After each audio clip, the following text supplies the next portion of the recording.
parlok bro kam tam tu ki parlok rawan di baju sutunan bahaban le cek jing kop kwai dok ka ba per te mentang awara shpi ban pentip shpi ya kane ko we kan notis kwai dok ka hak bala dep khat hak ki social media ba per te kane ka je kop kwai dok ka ba de hak ar pu trik bana ba chpo ar jar apply hapo jalan teng linkin area milim lapen sange no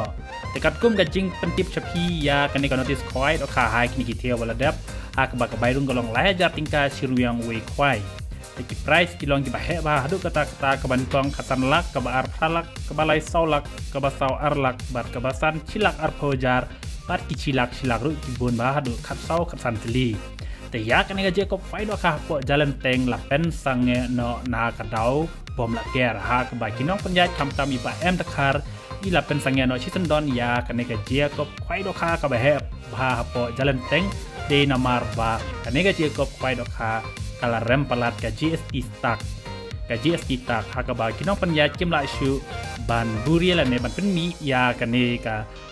jing pen mi ya kane ka GST stack namar bala rem palat te kim ban se ban kin pan sange no bat kin sa pen bej no da ka we pat ka notice haka ba kin pen bej da ka